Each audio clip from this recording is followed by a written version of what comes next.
it's important that we accelerate the transition to sustainable energy. That's why electric cars, it matters whether electric cars happen sooner or later. We're really playing a crazy game here with the atmosphere and the oceans. We're taking vast amounts of carbon from deep underground and putting this in the atmosphere. This is crazy. We should not do this. It's very dangerous. So we should accelerate the transition to sustainable energy. The bizarre thing is that obviously we're going to run out of oil in the long term. There's only so much oil we can mine and burn. It's tautological. We must have a sustainable energy transport and energy infrastructure in the long term. So we know that's the end point. We know that. So why run this crazy experiment where we take trillions of tons of carbon from underground and put it in the atmosphere and oceans? This is an insane experiment. It's the dumbest experiment in human history. Why are we doing this? It's crazy. And then slowly but surely over a century, it got out of control. And now it's not just our fuel, but it's also, fossil fuels are involved in so many different electronics, so many different items that people buy. It's just this constant desire for fossil fuels, constant need for oil, without consideration of the sustainability. The thing is, like oil, coal, gas, it's the easy money. Right. It's the easy money. It's very difficult to put that CO2 back in the ground. It doesn't like being in solid form. Have you thought about something like that? Like some sort of a filter, giant building-sized filter, sucks carbon out of the atmosphere? Is that possible? No, it doesn't. It's not possible. No? Nope, definitely so not. We're fucked. No, we're not fucked.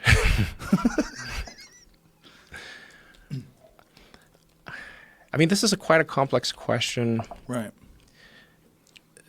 We're really just, the more carbon we take out of the ground and add to the atmosphere, and a lot of it gets permeated into the oceans, the more dangerous it is. I don't think right now, I think we're okay right now. We can probably even add some more, but the momentum towards sustainable energy is too slow. There's a vast base of industry, vast transportation system. There's 2.5 billion cars and trucks in the world. So and the new car and truck production, if it was 100% electric, that's only about 100 million per year. So it would take, if you could snap your fingers and instantly turn all cars and trucks electric, it would still take 25 years to change the transport base to electric. Makes sense, because how long does a car truck last before it goes into the junkyard and gets crushed? About 20 to 25 years. Is there a way to accelerate that process, like some sort of subsidies or some encouragement from the government financially? Well, the thing that is going on right now is that there's an inherent subsidy in any oil-burning device. Any power plant or car is fundamentally consuming the carbon capacity of the oceans and atmosphere, or just say atmosphere for short. So you can say, okay, there's a certain probability of something bad happening past a certain carbon concentration in the atmosphere. And so there's some uncertain number where if we put too much carbon in the atmosphere, things overheat,